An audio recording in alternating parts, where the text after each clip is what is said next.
Welcome to another vintage. This week we take on the Jets in London. They've actually played the Jets more than you think. Um it's oh, 1 second. Yeah, so they've actually played the Jets more than you think they have, being how seeing how they're an AFC team. But um, the unfortunately the Jets do hold the all-time series record. But sorry, my dogs are aggravating. All right, but we'll get in.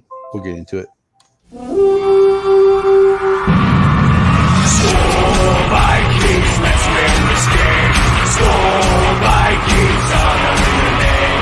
Go get that first down, then get a touchdown. Rock 'em, sock 'em, fight, fight, fight, fight. Go Vikings, run out the score. You'll hear us yell for more. Vikings, Score Vikings, let's go.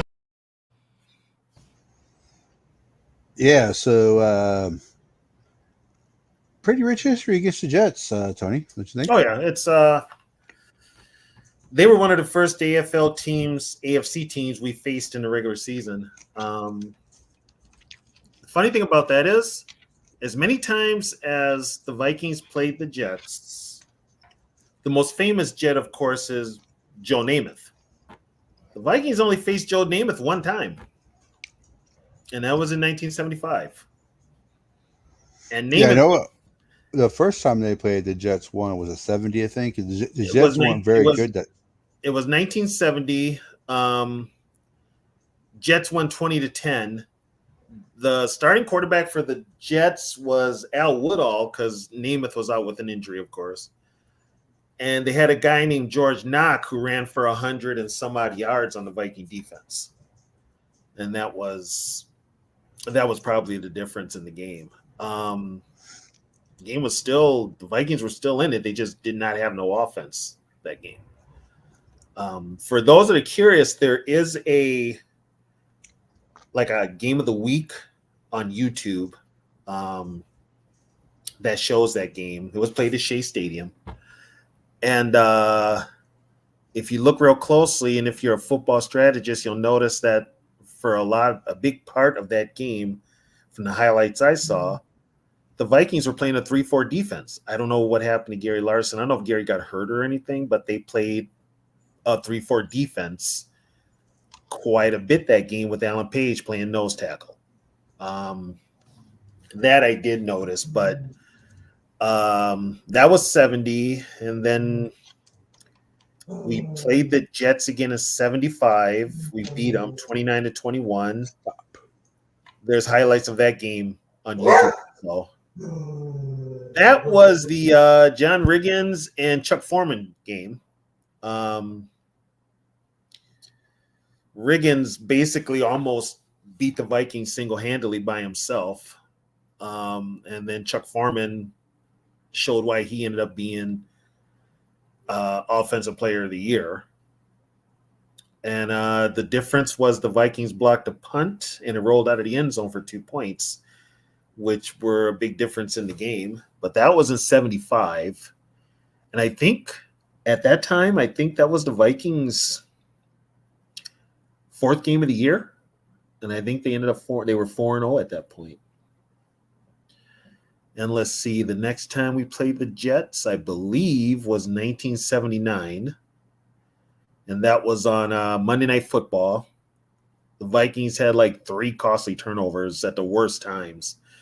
And they lost that game 14-7. Let's see. Then we played them in 82. So the all-time series is 8-4. Yeah. And the Vikings have won 3 in a row. Yep. We played them in 82. We lost to them. That's when the Jets had the New York Sack Exchange. We lost 42-14. That's how good they were. And let's see. The next time we played the Jets was 94. When was it? 94. So there was a 10-year break between then? Yeah, so 70. Like you said, the Jets won 2010, 75, Yeah. 29-21 Minnesota. And then they met again in 79. That Yeah, was the 14-7. That was a Monday night game. 14-7. And then the 42-14, like you said. Mhm. That was week 16. 1980, The strike. 1982. It was a strike shortened year. It was And week then 9. 94 they met again, 31-21.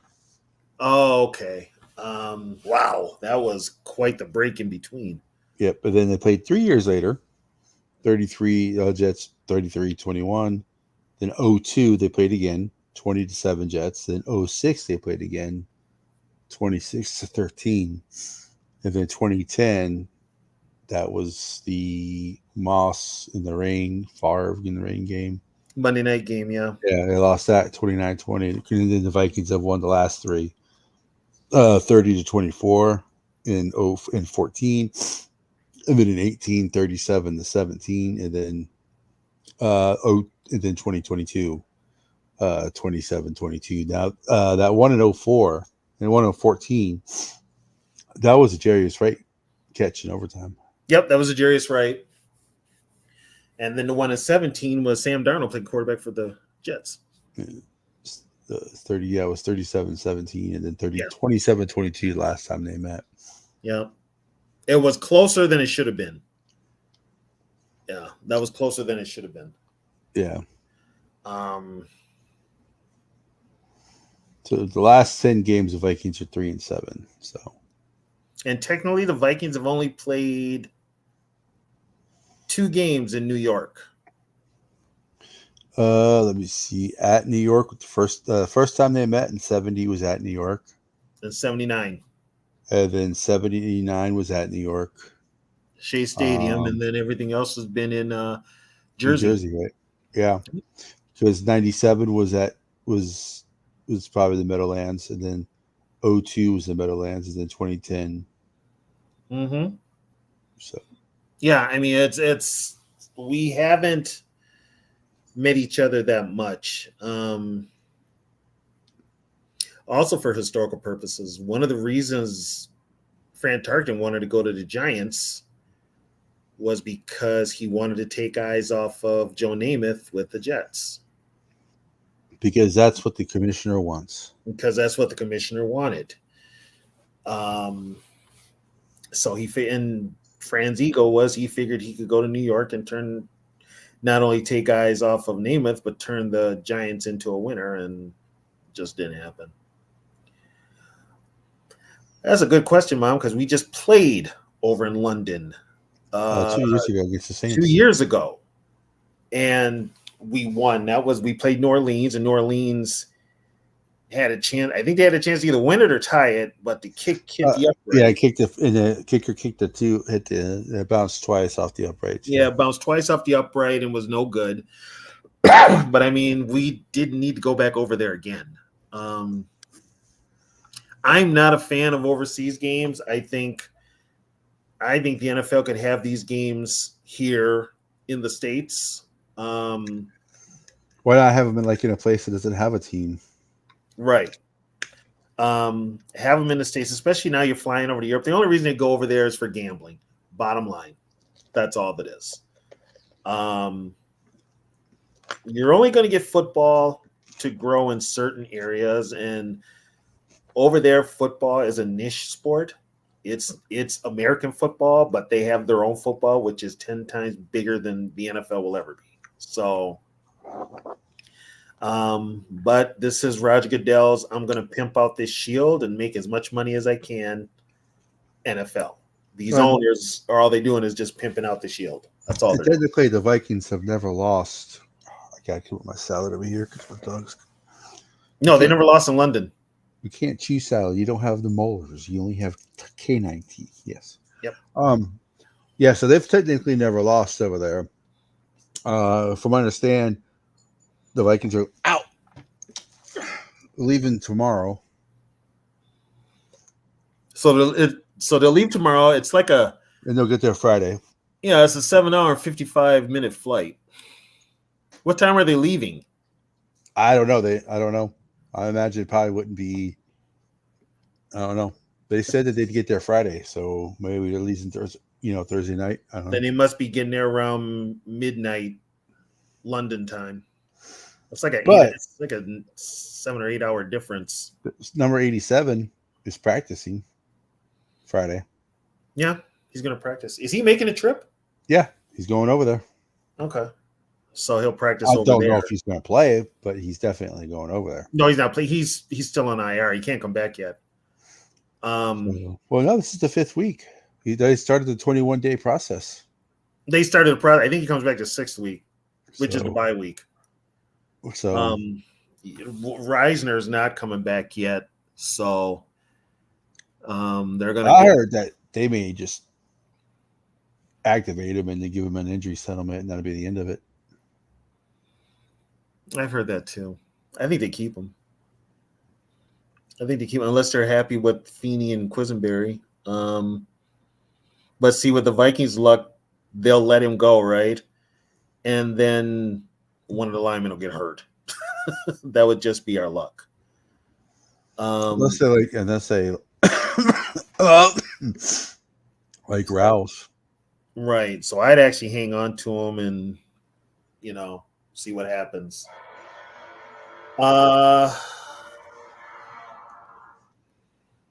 here's the real question.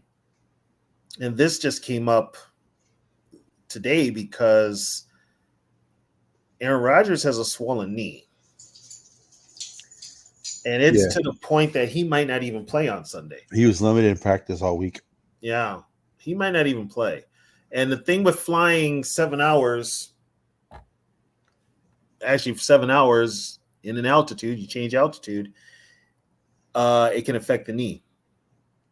I mean, they're not like us to where they're cramped, right in a space. They actually have room, but still, though, you're in the air for altitude and everything.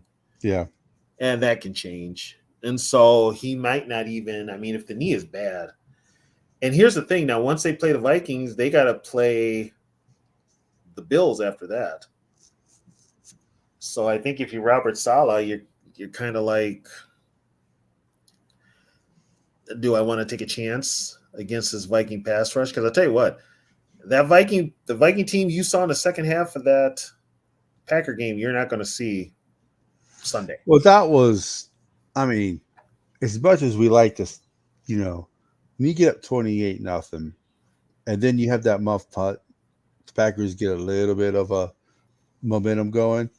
You still kind of, it's hard to, keep focused, being a little passive. What really hurt us though, because remember we opened up the second half, the Vikings were driving for another score, right? And they would have got it, except they gave them that interception that was technically an incomplete pass. Yeah, it was not an interception. That was not an interception. And like I said, that referee crew is like the geriatric crew, because them old dudes should not have been out there. No, should not have been out there. But you're not going to see. And you hear from Grenard, they took it as a loss. They won, but they took it as a loss. And Brian Flores was on their asses at practice, so they're not gonna play like they did that second half in Green Bay. So that's a good thing. And I think they're still not getting like respect. So, they're not gonna get it. They're not gonna get it. National media, especially. Like everybody's talking about how, look how good Detroit looked. Well, Detroit was also playing a team where every starting defensive lineman for the Seahawks defense was hurt. Yeah, there was no pass rush. So yeah, they were able to do what they. And they were still in a game. They were still in a game. Yeah. They had to win with gadget plays, and their defense can't stop anybody. No. I mean, I'm just like Detroit. Like I said before, Detroit does not scare me. one bit. Yeah. They So do not scare me. but it's I mean, Aaron Rodgers' history against NFC North opponents is pretty good, but that's like a team thing. Here's the thing, though. That record was good back in the 2010s. It's 2024, and Aaron Rodgers is not the same guy. No, he can't move. No, he can't I mean, move. his knee is hurt, and he can't move now. Yeah. So it's like, We need to stop with this assumption that Aaron Rodgers is this bad man that Stephen A. Smith calls him. He's not. He's now a really old man, and he can be beat. Aaron Rodgers doesn't scare me at all. If anybody should be scared, it's Aaron. Because his offensive line is garbage. mhm. And you're going to sit back there and if Flores unleashes hell like he did the first 3 weeks of the season on these guys, and in the first half, like against the Packers, if he unleashes that on Sunday, we're going to see Tyrod Taylor playing. We might see Tyrod Taylor playing anyway.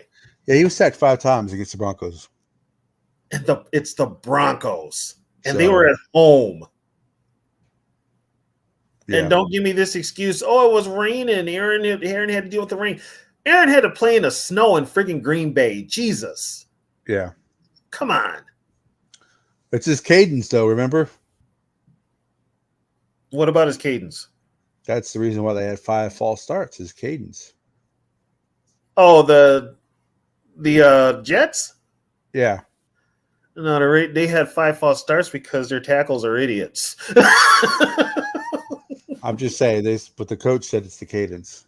Oh, that's where the finger pointing starts. Yeah. And it's basically when it comes to the offense, it's Aaron Rodgers and Nathaniel Hackett. Well, hey, by the way, the Vikings personnel people who wanted Nathaniel Hackett, please keep them away from making any decisions like that for the organization. Hackett was the coach in Denver, right? Yes. And that's the one when he got fired. Remember, he was one who was that's who they wanted to hire instead of KLC. After Remember Harbaugh. the same ones that wanted Hackett didn't want Harbaugh. Yeah. And didn't want KLC. They love Nathaniel Hackett. I'm like, oh my God. Yeah, it's but so then thankfully we got because you and I have been critical of KOC, but I think he's definitely different this year. He's changed his coaching approach. So he's coaching the way I wanted him to coach. He's not. That's why when I brought up last week, was there somebody in his ear those first 2 years? Because this is completely different. Completely different. And also, I'm just going to put it out there. He doesn't have the albatross. The team doesn't have the albatross around their neck at the quarterback position that they've had the last 6 years. And you know who that is. So that all helps too. It's just you get a different feel with this team. And I probably haven't had a feeling this good about a Viking team since probably the 70s, to be honest. Which is when they had trouble beating the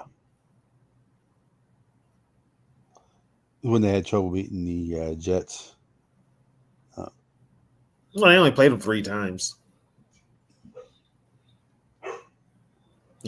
My darn dogs. Sorry. Yeah, they only played them 3 times. So, Schofield, I did not have a good feeling about 2009 because I wasn't a Brett Favre fan.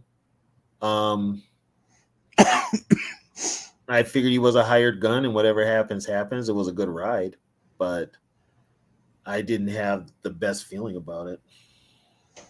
Oh, it was all well and good until the end there. So yeah, and then it all went to hell. But and then here's the thing: after the Jets won the Super Bowl, the Jets kind of fell apart because They Joe Namath couldn't stay healthy, and when Joe Namath couldn't stay healthy, that was the rise of the Vikings, especially the Viking defense. So, but put it this way: Alan Page won the MVP of the league in 1971, but who was still getting the endorsements and the stuff like that? Joe Namath. And it was mostly quarterbacks still getting it, and that's what upset Allen so much. Yeah, but it's just amazing that they lost 7 in a row. Who to the did? Jets. The Vikings lost 7 in a row to the Jets. Starting when? 70. No, we beat them in 75, so it must have been 79. Oh, sorry, 79. Sorry. 79 all the way up to 2013. Yeah, 79, Yeah, they had our 82, number. 94, 97, 02, 06, and 2010. One year we lost. One year we lost. We went for 2 to win it. I think it was 97. We went for 2 to either tie it or win it, and we missed the 2-point conversion. What was the score of the 97 game? Let's see. 1997 was 23-21. That's the one. We were trying to tie it, send it in overtime, and we missed the 2-point conversion. So let's see. Purple and Gold Bars. If you want to see old highlights of Viking films, Viking games, go to YouTube. They have a few. They got season highlights, and sometimes You can NFL, find almost anything on YouTube. Yeah, the NFL used to put out a show called NFL Game of the Week, and there are some Viking games on there from back in the day. Another good one is called Pro Football This Week or This Week in Pro Football. One of the two. So there's a lot of, especially if you're new to football and the Vikings, there are some stuff on there. A lot of stuff I remember is off the top of my head, and a lot of it is memory and stats and stuff like that. And being here in the Twin Cities, I remember a lot of it. Yeah. So, but there's you can find it almost anywhere. mm-hmm. If you really look, but or you can just watch this show every week. Right. Yeah. I'll tell you as much as I know. So, Bob, you know what? We did talk about 75 because the Jets played the Vikings in 75. We did bring up that game. And they next week is we have a bye week coming up, so yeah, maybe we'll talk about 75 then. So, yeah, we could talk about 75. We could talk about something else, but like I said, there's gonna be a lot of. As when we first started this show, as we told you, there's gonna be a lot of pain with this show because that's just the Vikings history.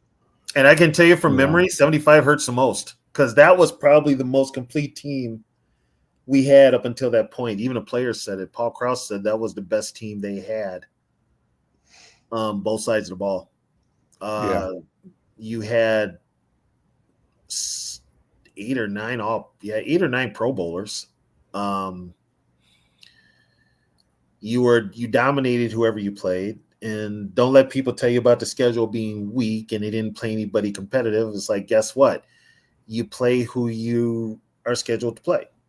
You beat them. You don't make the schedule. You just play the games.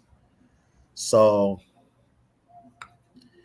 no, we didn't have any injuries in 75. What happened in 75 was the Hail Mary.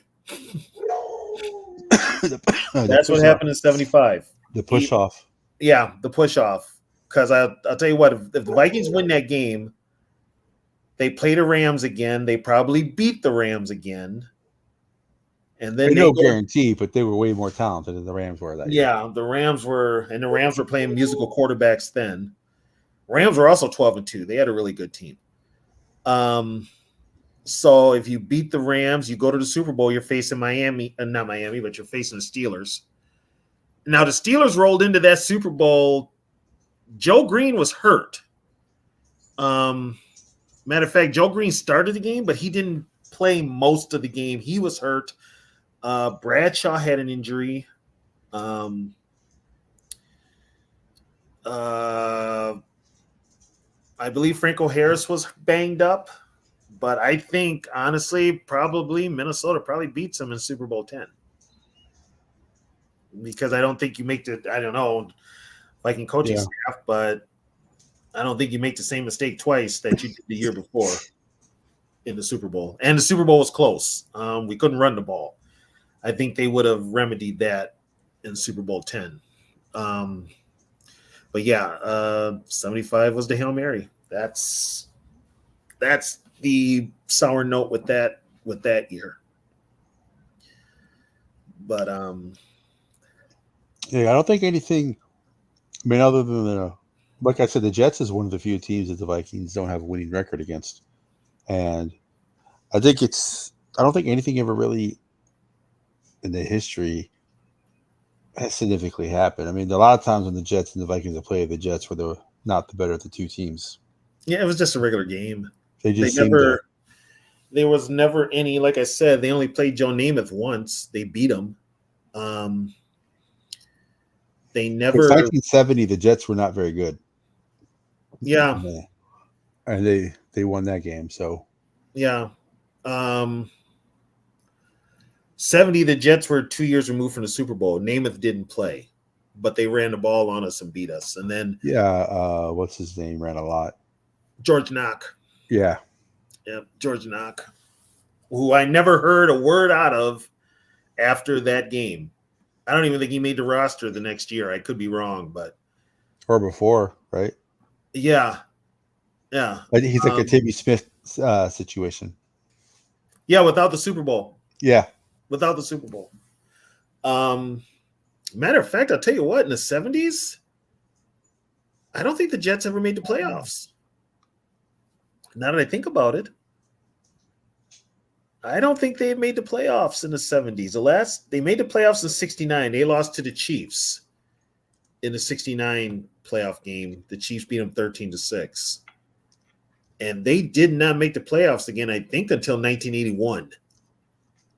And then they lost to the Bills. But there was some years with the Jets that they just were not that good while the Vikings were good.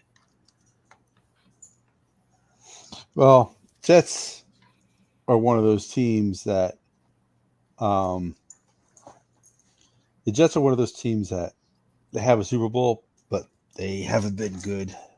They haven't been good since then. As a franchise. I tell people the Jets haven't been relevant since Woodstock, the first one. So, and they were heavy underdogs in that Super Bowl. Yeah. You know. So from 70 to 80,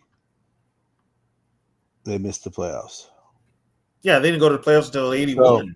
So from 1960 to 1967, they missed the playoffs. Okay. Then they won the Super Bowl, and then they lost in the divisional round. So pretty much from 60 to 1980, they made the playoffs twice. Wow, and then they made it in 81 and 82. Yep, and then missed the playoffs again 2 years. Did they went in 85, right? So 83, 84 they missed, 85, 86 they went. Okay. And then 87 to 90 they missed the playoffs again, and then they went in 91, and from 91 to 98 they missed the playoffs. And then from 98 let me see. So 98 they made it. Then 2001 they made it again. 2002. Then they missed in 03. Went back in 04. Missed in 05. Went back in missed in 05. Went back in 06. Missed in 7 and 8. And then they lost the conference championship in 09. Mm-hmm. They lost the conference championship in 2010. And they have not been back since. So like they'll have a window, then it'll close, Yeah. and then they'll get another window and it closes again. Yeah. Think Wow. of it. They haven't made the playoffs since 2010. And that's going to continue because they're not making the playoffs this year. Yeah. They're not making the playoffs this year. So as much as we like to talk about other teams being like the Lions or whatever being dumpster fires, at least the Lions have made the playoffs. Yeah, the Jets. And I don't know how that works now, especially with, New York football fans, because both their teams play in Jersey. I know at Yeah. one time New York was a Jets town. When they won the Super Bowl, it was a Well, Jets. the thing, they used to play at Shea Stadium. They played at Shea and the Yankees played Yeah. at, and Yankee Stadium was a home to the Giants. Right. So then they both moved to New Jersey, but they're New York is the Jets are talking about building a stadium back in like Manhattan somewhere, but I don't know if I don't know if it's ever going to happen or not, but they're not a very good. This is one of those franchises that's not been a very good franchise, but they have that. Yeah, they just happened to get lucky that one year. Yeah, their front office has screwed them over. And then they won that one year. So Yeah, their front office has screwed them over. Okay, Shaq, the main part of New York cheers for the Giants. Okay. yeah, I would say this. Well, because most of the people in New York are front runners. That's why most people are Yankee fans, not Mets fans. Yeah. But I guess you got two New York teams that play in another state. I mean, yeah, that's like having two Minnesota teams playing in Iowa or North or South Dakota. It's not the same. It's how you do it. But yeah, I mean, in all those years the Vikings were good, the Jets were mediocre to bad. And then vice versa. Sometimes both teams are on the same wavelength, but most of the time teams are going in opposite directions, just like this year. These two teams are going in opposite directions. Yeah. Well, and you still got people who are acting like these teams are on the same level. Like the Vikings are only favored by 2.5 points. I actually, at the beginning of the year, I had the Jets winning this game.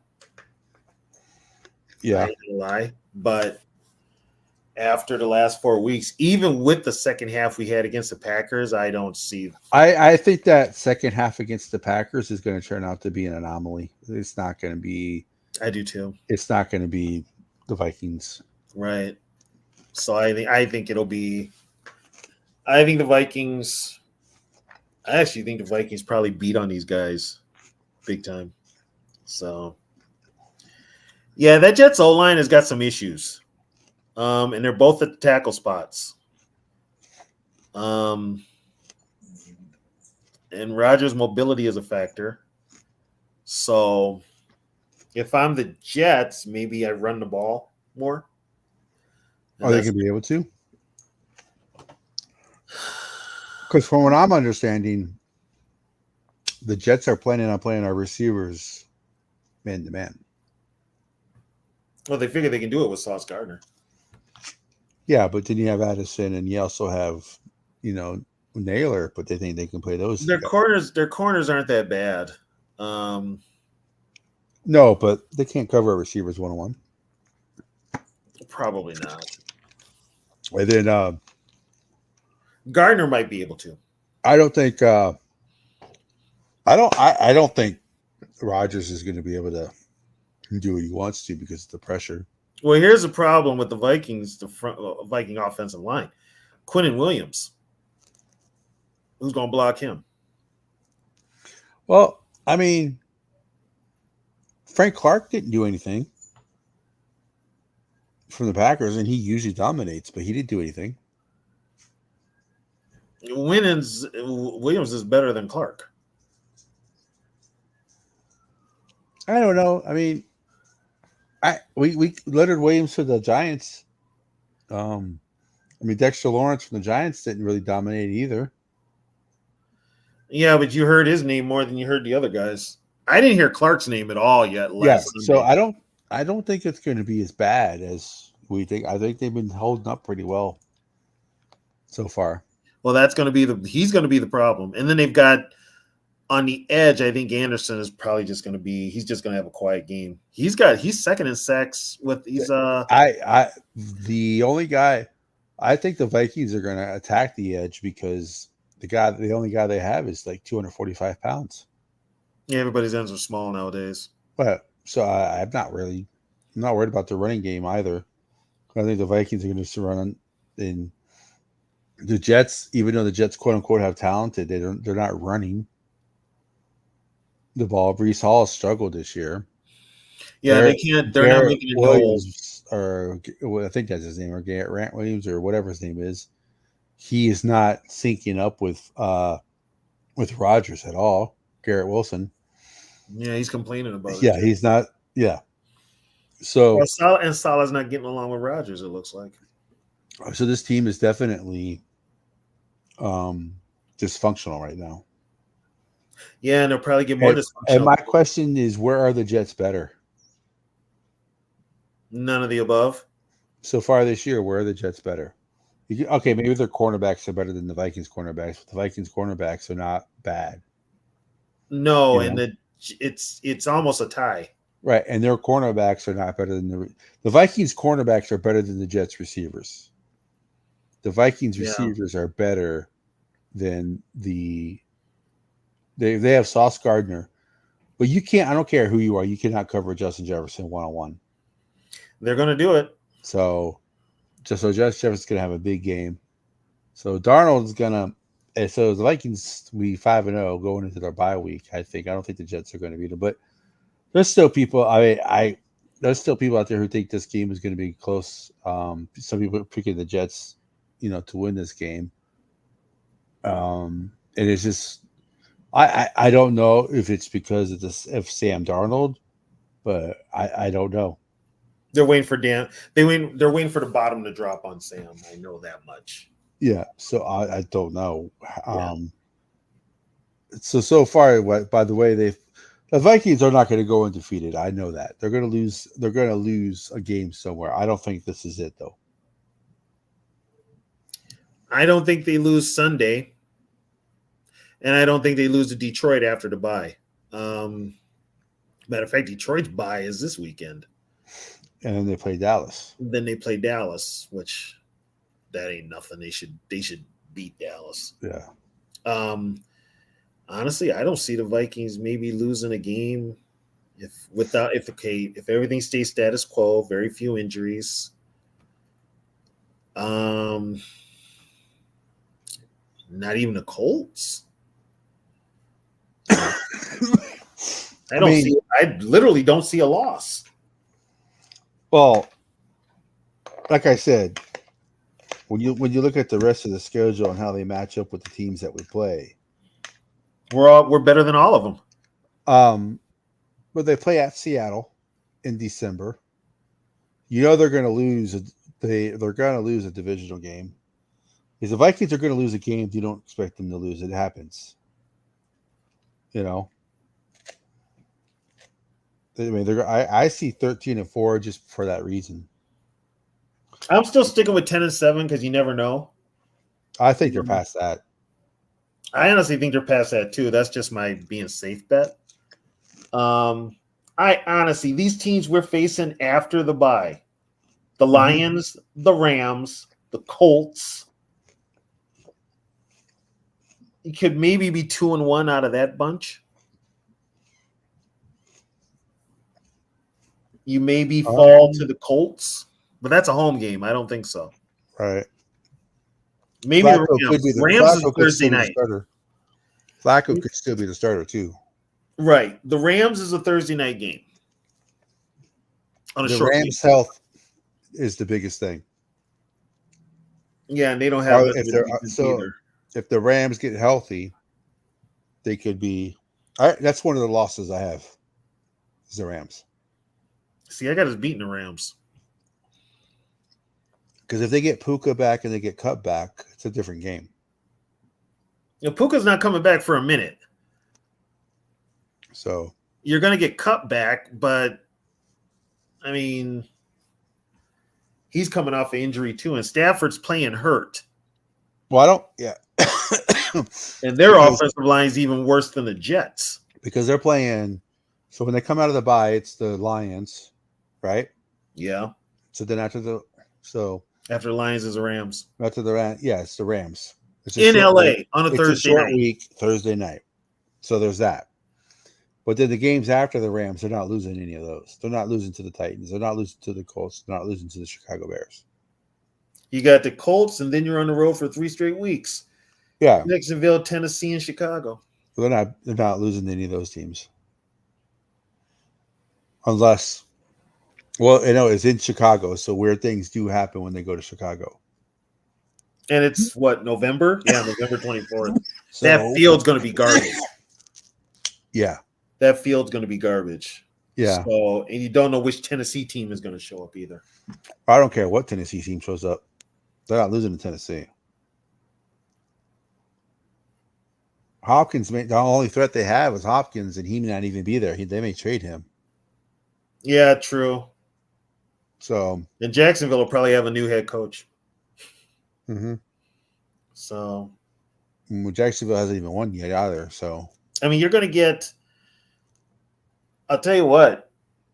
If we beaten the Packers and not having to play them till the end of the year, and then if you beat the Lions and not have to play them to the last game of the season, I actually like that. that's why I said going into, if they beat the Packers, I see 4 losses at the most, because they're going to lose to a team you don't expect them to lose to. It could be the Falcons, which I don't want, because that's, you'll never hear the end of it. No, I won't. I don't think it will be. Although I think Penix will be starting by then. And then, so I can see them losing. And the reason, now keep in mind, these 4 losses, one of them is probably the last game of the year because the starters aren't playing. A game against Detroit, the last game of the year. Yeah, that would, yeah. Because the teams that the Lions have the first place schedule. The Lions haven't played a lot of rough teams yet. No. Like, the best team they played so far was Tampa, and they lost to them.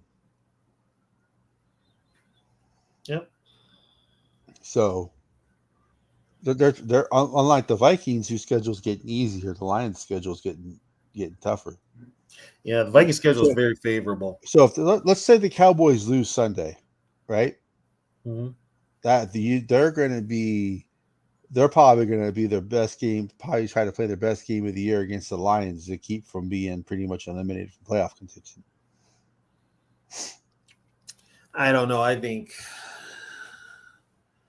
McCarthy's shtick is running out. Because the Cowboys could lose Sunday. Because who do they play?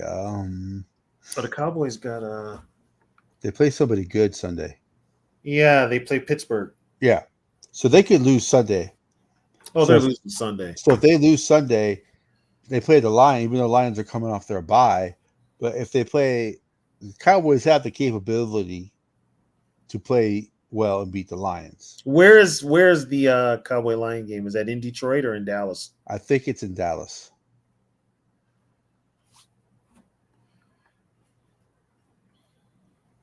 Because I think they say the Lions play 2 straight home road games. They play us, and then they play Cowboys and us.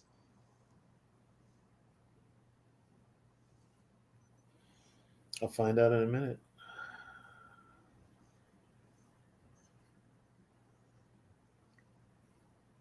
In Dallas. Yeah, so the Lions play 2 straight road games. Yeah, it's in Dallas. They play Dallas, and that's going to be interesting. Yeah. But you know what? It's that Zimmer defense. I wouldn't be shocked if what's his name lights him up. Would not shock me at all. Well, the thing about Dallas right now, and I think why their defense is going to struggle even more, is because Dexter Lawrence and Micah Parsons are still hurt. Is Parsons really hurt? I don't know. Only thing heard about Parsons is his pocketbook because he ain't been paid Well, yet. his ego. Yeah, his ego. He hasn't been paid yet. And also, I don't know how Zimmer's using him on that defense. He used to have the run of the defense. He doesn't have that now. Right. He's playing completely different under Zimmer. But So Mike Zimmer's not going to allow him to have the no, run of the defense. no, no, he'll find that out right away. Yeah. So You know. But yeah. Um, this is technically a home game. Supposed to be. There's a ton of Viking fans already there, though. Oh yeah.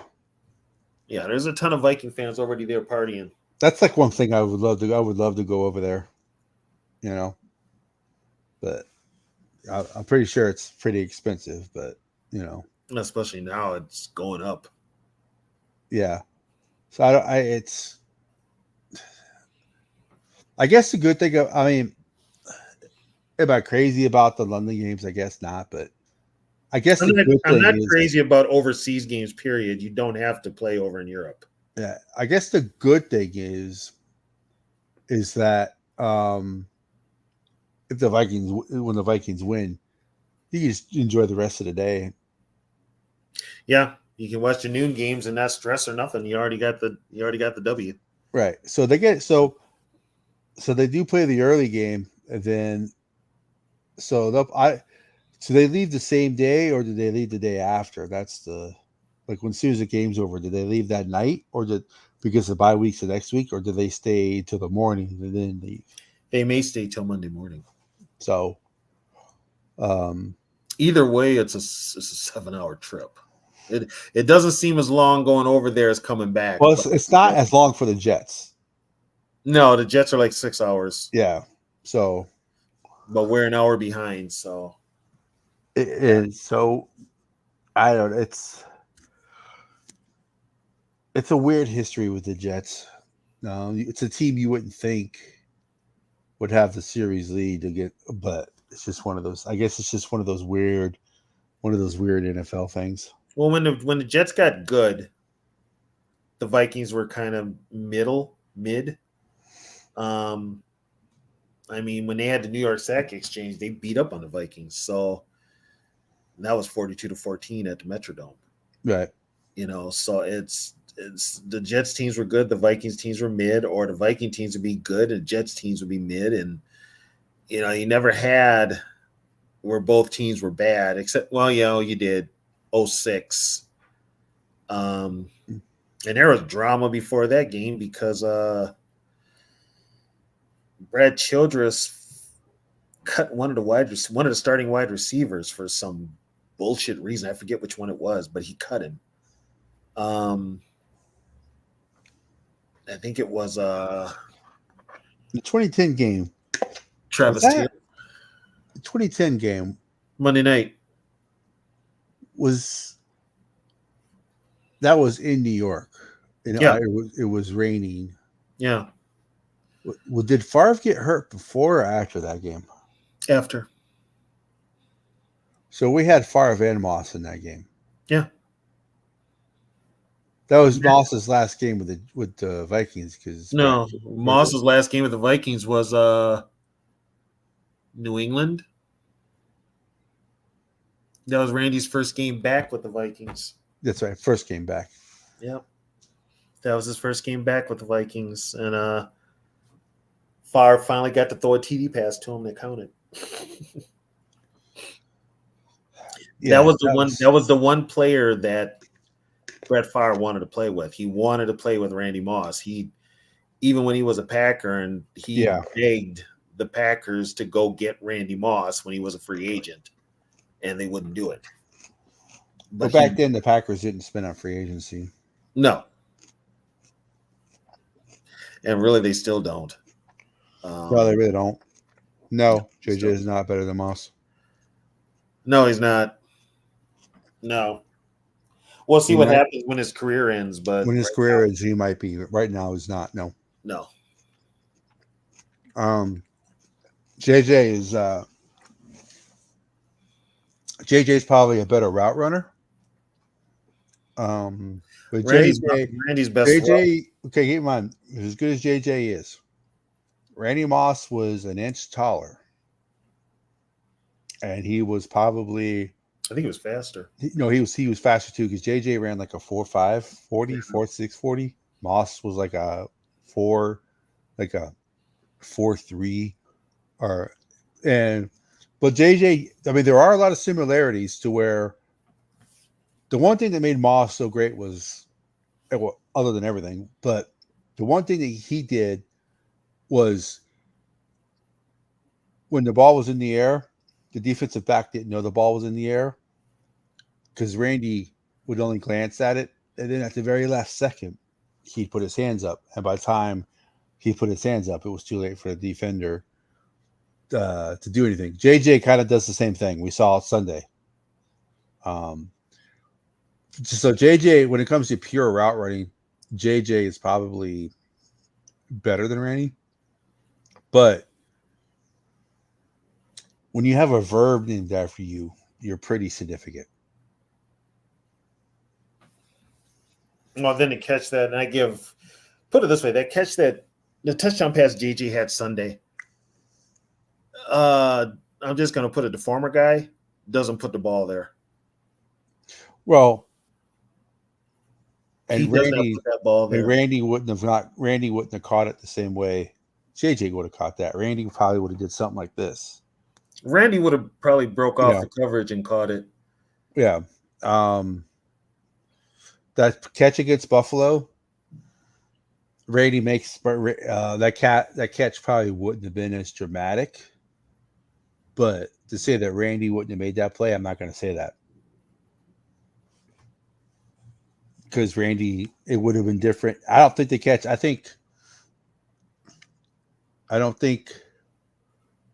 it would have been as close to play as if Randy was there. Randy would have got up higher.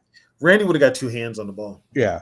I think people forget how athletic and how good Randy Moss really was. It was the only person I would compare athletically would be Calvin Johnson, but Calvin Johnson wasn't as fast. No. That's what made Randy so special, was he was big and he was fast. So don't get me wrong, I love Justin Jefferson. Don't get me wrong, I'm not, but we're talking about him, but he's not. Yeah, I mean, Justin still about has a lot Randy of Moss, football left. probably the most athletically gifted receiver to ever play the game, and that includes Jerry Rice, Terrell Owens, Calvin Johnson, all those guys. And Jerry Rice was lucky. Jerry Rice had Young in Montana, mainly Right. Montana. So he didn't have, Randy Moss went through how many different quarterbacks? Yeah. But not only that, Randy Moss was so good, Deion Sanders didn't want to play against him. He acted like he was hurt. Well, then when he finally did play against him, he became a highlight reel himself. Yeah. It's like that Thanksgiving game when Randy went off. Deion Sanders didn't play that game. He Sanders all of a sudden had a back injury. He practiced all week, but when it came game time, he had a back injury. He And played then the next year, the Monday night game. Yeah. He got mossed. Yep. And then in the playoff game, not only did he get mossed, but he also fumbled a punt. Yeah. So that was like one of his worst games as a pro. But then I don't know if Moss ever played the Jets. Except for that one time when he came back from but in his prime, when Moss was in his prime. Yeah, I got to answer Bob's question. Bob, I hate to tell you this, buddy, but everybody takes plays off, Bob. No wide receiver goes 100% every time. And that first of all, if you played the game, and it don't matter what level you played at, you don't go balls out all the way every single play. You can't. You'll burn yourself out. Right. You will take plays off. Pros are no different. Yeah. They all do it. If you watch the All 22, you'll see that when the receivers are away from the play, our running play, They really don't. They they barely make an effort to block. Well, the So play's not coming to their side because they yeah, half-ass it. yeah. So You know it's not coming to their side. and then that whole comment about I play when I want to play was so taken out of context. It's unbelievable. We So all play when we want basically, to play. how that went was there was a reporter saying, "Well, there was a guy on another team. I can't remember what it was, but he's saying, yeah, he's like our coach motivates us, and yeah, those comments that sometimes like the media says or other teams say, yeah, that kind of does it does motivate me a little bit. So they were talking about Randy. They're like, what do you think of those comments? He's like, well, I don't need a coach to tell me to play. I play when I want to play. So basically, you know, he doesn't need motivation. He motivates himself. Could he have said it better? Yeah. But we all know that Randy isn't like the most, when it comes to public speaking. Now he is, now that he's in media. But I don't think that he, at that time. A young Randy Moss, you should never put a microphone in front Yeah, of him. exactly. There So, are just certain players back in the day you should not put a microphone in front of them. yeah. But JJ, you got to keep in mind, though, players nowadays, when they're in college, they're taught how to talk to the media and stuff like that. So they're always going to be better, but they still say dumb things because they're young people. They got PR training as part of their Yeah. what do they do? That's part of what they do. As soon as they're drafted, they have somebody work with them on PR. So if you listen to and then when they get in the NFL, they even get better because if you listen to a rookie and listen to a guy who's been in the league 4 or 5 years, if you listen to how he answered questions when he was a rookie and how he answers questions in his fourth or fifth year, it's way different. Yeah. So, Yeah, it's a maturity thing too. but Then you got so those like Jair Alexander who sounds like mushmouth whenever he talks. yeah. So So what do you think about the Jets uniform? Do you like them or do you like the old white and green ones they used to have? I like these. I mean, I liked all of their uniforms. Yeah. You couldn't really go wrong with them. And then the ones they're wearing, they're actually throwbacks too because they wore those from 78. O'Brien years, right? Yeah, those were I mean, the number font's a little bit different, but the uniforms are pretty much the same. uniforms are pretty much the same. The helmet is the same. That logo they had for years. They went back to it in I think 98. Well, that was Leon Hess who changed the logo, right? Yeah, and he did that in 78. Yeah, he did that and he changed it in 78 and they had that logo up until they always had the logo. Then they incorporated black into the uniform. Yeah. So That was but they were always Kelly green and white. That was early 90s, I think, right? Yep. Matter of fact, Pete Carroll was their head coach. Yeah, Pete Carroll was their head coach. But they were always Kelly green and white. So yeah, I don't better than those hideous things the Lions wore Monday. Okay, you know what? I'm just gonna put this out there. Just because you can doesn't mean you should. Oh, I'm definitely in the minority. A lot of the people like those uniforms, especially the young guys. The young guys also wear skinny jeans.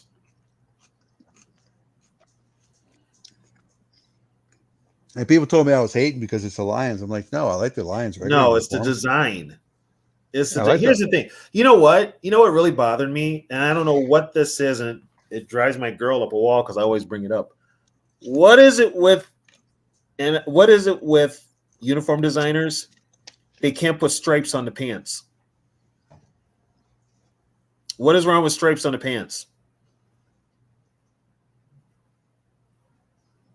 I don't know. The minimalist look. Because if you think about it, they don't put stripes on the pants, and they no longer put stripes on the socks. Because the teams that have traditional uniforms, right? If you go back and look at the old school unis, that's why I tell everybody if you want to see what the uniforms look like, Gridiron Uniform Database. That has a lot of those old uniforms and how they were done. A lot of your socks had stripes, and most of your pants had a stripe down the side of some sort. Well, so let's go. So the Bills, Mm-hmm. they have the stripes on their pants, but that's because they wear the uniforms that they wore like back in the 60s and 70s, except for the logo. Um, Yeah, that logo's from seven. That logo's been like 75 on. the Dolphins wear a single stripe on their pants. No, they Um, don't wear any stripe. well, the white ones that they wore didn't have any stripes, but Well, did you notice also they lightened up on the aqua? It's not yeah, as dark as it used to be. It's lighter. yeah. Patriots have stripes. Mm-hmm. Um, The Jets have stripes. but yeah, well, no, it's just that single stripe, right? It's like a double stripe. No, it's a single stripe now. It's a Yeah, single stripe now. but when they wore the ones from the 60s, that had stripes. Right. Well, thank God The, they didn't the go back to the Browns Titan don't. uniforms. Let's see. The Steelers have the single black stripe. Mm-hmm. The Bengals got the tiger stripes. Mm-hmm. Um, I'm trying to remember if the Browns have stripes. Yes. Baltimore doesn't, unless they wear those. They have the black and purple stripe on their white pants.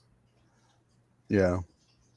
And they even have on the black pants, they had a stripe on there. They Well, had the pants they wore this last weekend, the black ones, they had all no black, stripe. had They nothing look at like, all. you know what? They look like freaking stretch pants for guys. Yeah. It was like, give me a break. And then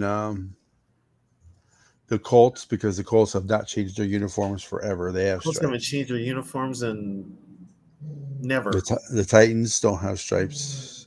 No, Titans have stripes. Uh, It's kind of a half-ass stripe. Jacksonville, they don't have stripes. Jacksonville's uniforms are very basic. Yeah, they need to go back to their old school permanently. They are wearing those one game, but they They need to make those permanent. And then Texans new uniforms. I don't remember if they have stripes or not. There's a stripe on them. But so I guess they do have stripes, but they don't have like the traditional 3 stripe, like the two of one color and the other color. They don't even have like the one solid. It just like it's like a pinstripe, like I guess. Well, yeah, like the Lions could have put a stripe on those pants they had Monday night.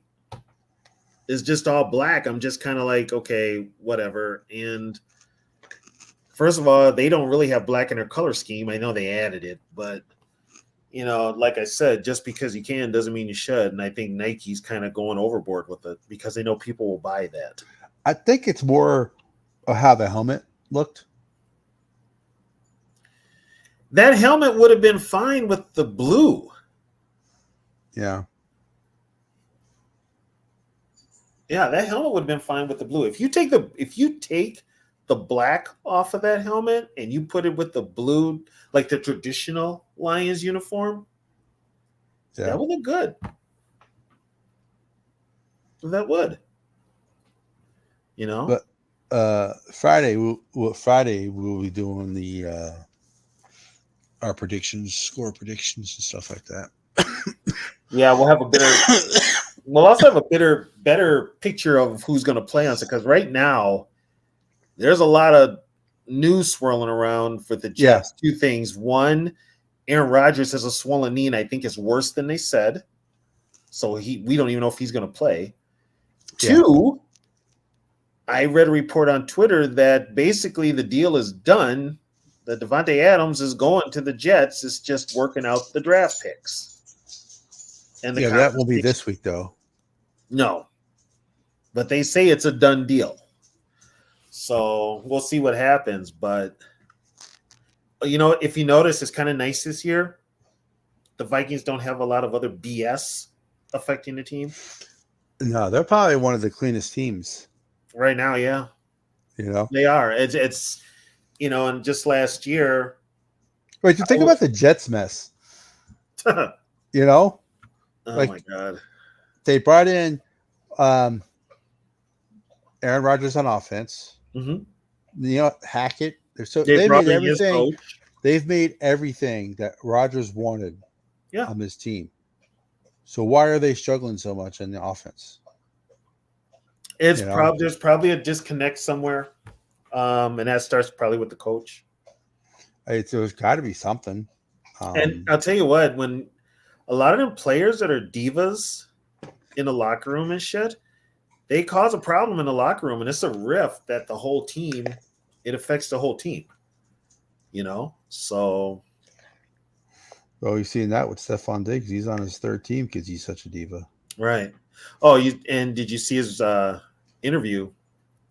No. The reason he wanted out of Minnesota was because he didn't want to be a number 2 because Thielen was number 1. And he said, I knew I could be a number 1. So that's why he wanted out. I wouldn't say it was more of a 1A, 1B type of situation. It wasn't Thielen's definite one. Well, Thielen was technically the 1. Diggs was the 2, but Diggs got more passes.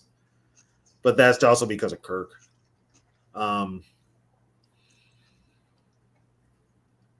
You notice he's the first one that hasn't thrown Kirk under the bus. At least Diggs hasn't yet. Diggs has never thrown Kirk Cousins under the bus. No. Ever. Yeah. People like to say Cousins is the reason he left. No, Cousins was not the reason he left. He pretty much said that. Yeah, but everybody else, I mean, well, what's his name was vocal about Cousins by not being vocal about Cousins. That was Kyle Rudolph, especially when he retired. You knew what the problem was. But like I said before, the difference between this team and those teams before is the albatross at the quarterback position is gone from the neck of the team. Yeah. And then this team just like I think the chemistry on this team, I think they learned a lot from that Donatel year. With the chemistry. And also keep in mind, I don't know if Donatel was even KOC's hire. Right. I think I have to look into it, but from what I was told, KLC always wanted to just coach the offense. He wanted to leave the defense in competent hands, and he thought he had it with Donatel, and God knows he didn't. But also, now this is where you can blame the Vikings front office on this because they were determined to prove a point that the problem with the team was the former regime, which was Zimmer and Spielman. And so them by them going 13-4, proved their point. I mean, but I don't know if they really wanted to get rid of Spielman. They had to get rid of Spielman, but I don't know if they wanted to. No, they wanted to. He had bad drafts because it got so bad in the locker room that not even in the locker room, but Zimmer and Spielman weren't even communicating. No, and I think the Wilfs just wanted a clean house, and plus also, I don't think Spielman's drafts were that bad. He couldn't find a quarterback, but I don't think his drafts overall were that bad. There's still players on the team. He did terrible on the offensive line. Outside of Darisaw and O'Neal, he did terrible on the offensive line. Yeah, but there's other players who are still on the team. Other like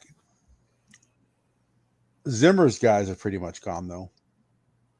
I think Patrick Jones is one of his guys. So, Harrison Smith, obviously. Dalvin Cook was good when he was here. Mm-hmm. Stephon Diggs was one of his picks. Thielen was a free agent pickup. So, other than offensive linemen, like you said, other than Darisaw but Spielman was here a long time. He was here too long. So I don't think Zimmer and Spielman, because Spielman was here before Zimmer. I don't think they ever had the relationship that Kwesi and KOC have. And the one thing I will say about Kwesi is that you could tell he learns from his mistakes. Like he knows his first draft was shit. And look at the improvements and stuff that he's made. I think he realizes that maybe you just can't get everything through the draft and you have to sign free agents, He also didn't have the means to sign free agents. He had the albatross around his neck at quarterback. Yeah, but he still signed free agents that contributed, though, even with that. Well, the biggest thing the biggest thing this team had to do, period, was get rid of the albatross. That was a problem. So my question was, so whose decision was it to extend Cousins those last 2 years? That was Wilf. The Wilfs. That was the Wilfs. Yep. Because this offense looks way different without Cousins in it. Yeah, it's much better. Which is saying something because Cousins actually played pretty well, stat-wise and stuff like that. But technically, though, Cousins is limited with what he can do. He's very limited. That falls on Cousins, though. I think that falls on Cousins. But it reflects on KOC because maybe KOC wants to run certain plays and Kirk can't run them. Yeah. Also, look at Atlanta. Well, here's the thing. All we heard was Cousins can't primetime Cousins, right? When he played for Minnesota. Everybody's picking the Falcons tomorrow. I'm picking the Falcons. So is it Kirk can't play in primetime or can he play in primetime? No, Kirk can't play in primetime. So, because we know the Buccaneers defense is better than the Falcons defense. What have you seen from the Falcons that says to you that they can beat the Buccaneers right now? I'm putting it all on Raheem Morris. I don't know because they have how many top 10 picks? Who, the Falcons? Yeah, and they're still not getting. And they're not using them. So I mean, if you've got, put it this way, if you're a fantasy football player and you've got any Falcons in your starting lineup, bench them because they're not going to. I mean, except for Algiers. How long did it take Cousins to find Drake London in that Eagles game? Last play of the game. And, Bijan, he's got Bijan, but Algiers getting all the carries. He's getting all the positive yards. Kirk cannot get them in the end zone, which luckily they got Younghoe Koo to make field goals.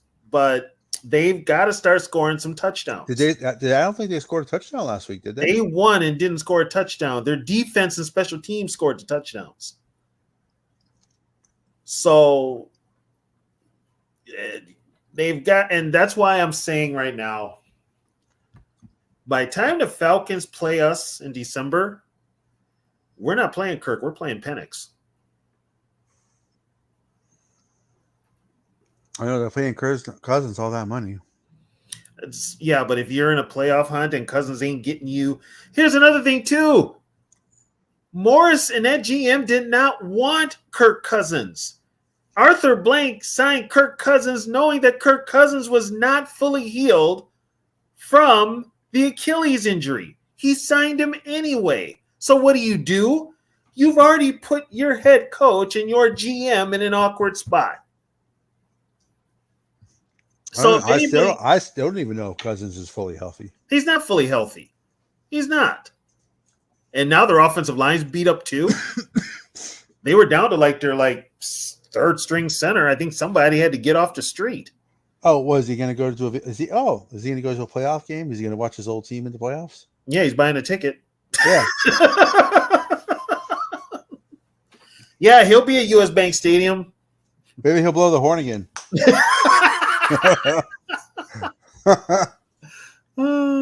Falcons aren't winning that division. Right now, it looks like Tampa Bay could be the team to win it. Yeah. But I mean, they may not even finish second. It depends on what the. I'm going to be. That's why I'm telling you, it's not out of the realm of possibility that Kirk is one and done in Atlanta. He's going to have to realize he's going to be a backup after that. But here's the thing, Raheem Morris coaching job future is on the line, and unfortunately, he got stuck with Kirk Cousins. Not at his choosing. That was the owner's choosing. So I mean, if and Raheem wants to win, he can't win with Kirk. I don't care what everybody says. Oh, Kirk, you can win with Kirk. No, you can't. So what are they? They're 2-2, right? Yeah, they're 2-2, and they score like 1 TD a game. So they could be. They're close to being 4-0, but they're also close to being 0-4, right? Yeah, So, but it's still early, in the yeah. season. I mean, we're 4-0. We could easily be 0-4, 1-3. But you just look at Kirk, and it's the same Kirk. Well, I think we win. I think we still might be. We might be 3. I don't know if we're 4. We're not 4-0 with Cousins quarterback. It might be 3-1. I think we're But 2-2. But it's hard to say because how does he play? Does he play good enough to be 34-7 over the Texans, or Does he play like good? those 3 plays, like those 3 throws that Sam Darnold made against the Packers to get him in the field goal range. The two to Justin Jefferson, and then the third one to what was it, Johnny Munt on that drive to get him in the field goal range. Does Cousins make those throws? Probably not. That's the thing.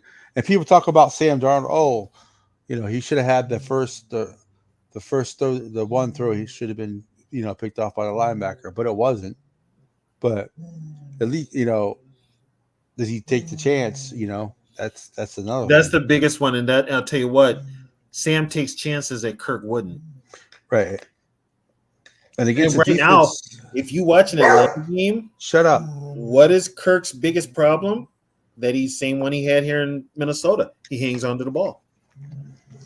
Well, he wasn't mobile before his injury. No. And his injury now, he's definitely not running. Even with Darnold supposedly has like a sore knee, he still ran the ball. Right.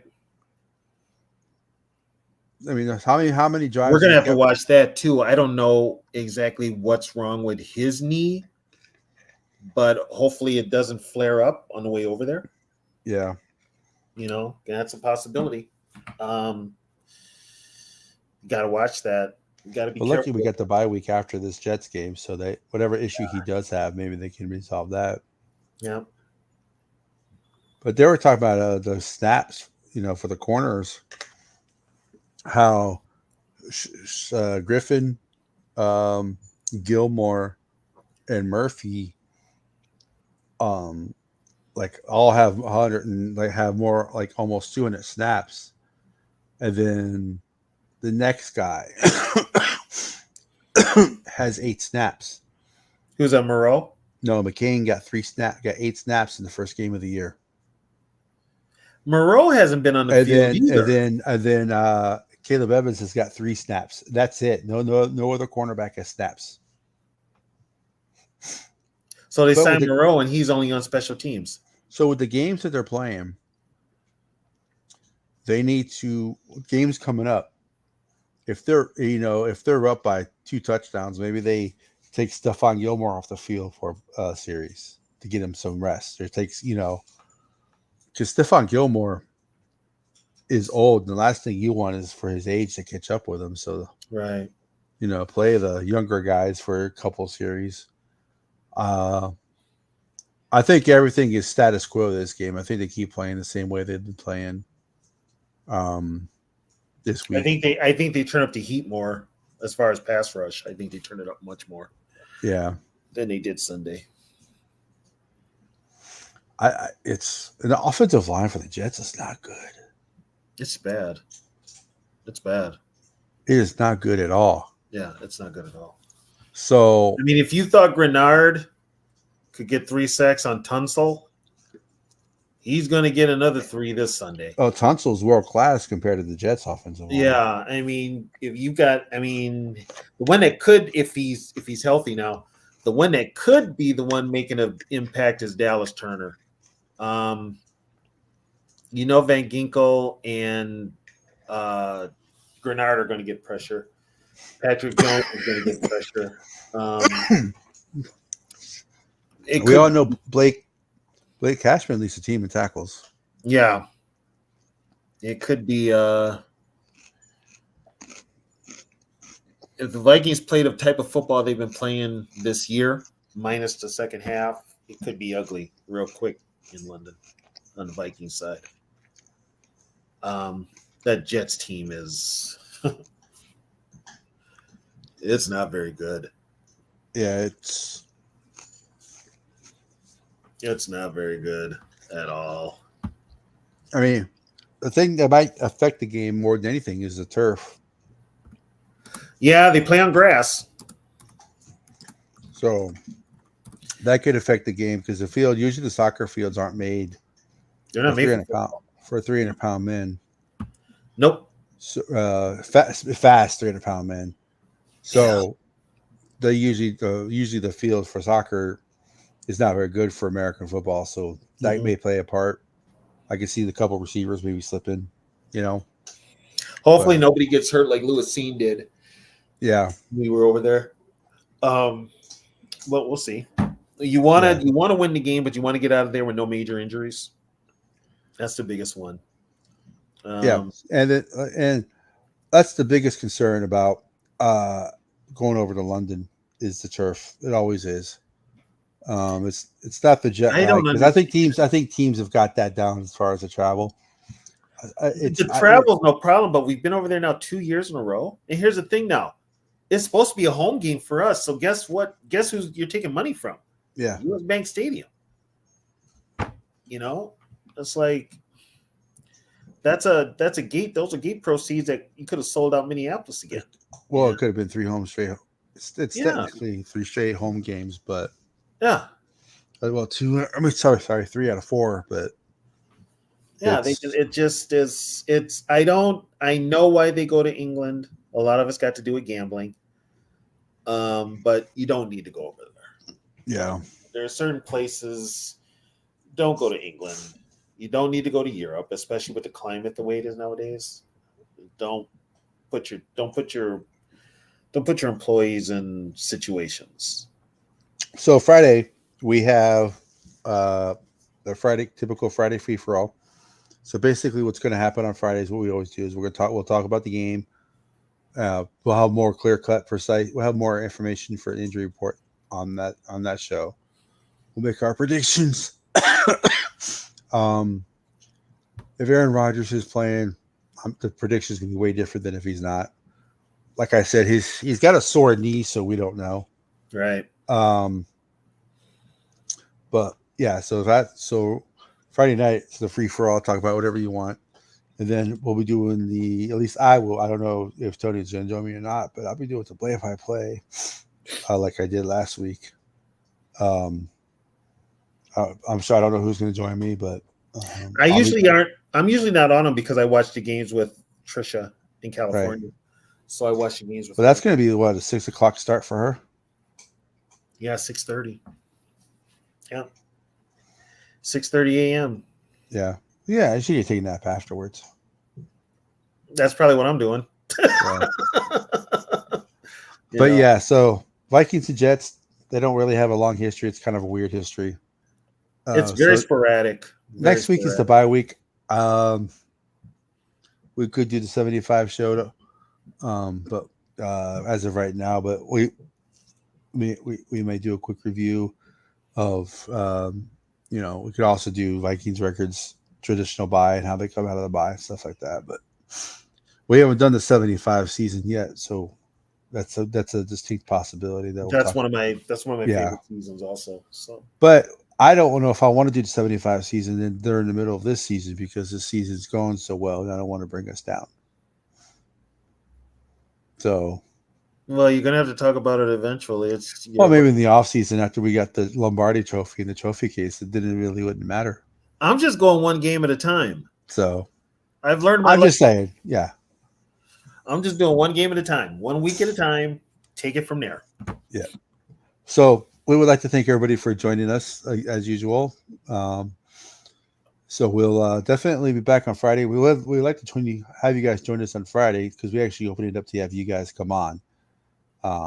So we can't tell you how much we appreciate it. Thank you so much, everybody. And we'll see you guys Friday. Vikings, let's win this game. Skol Vikings, honor in the name. Go get that first down, then get a touchdown. Rock 'em, sock 'em, fight, fight, fight, fight. Go Vikings, run out the score. You'll hear us yell.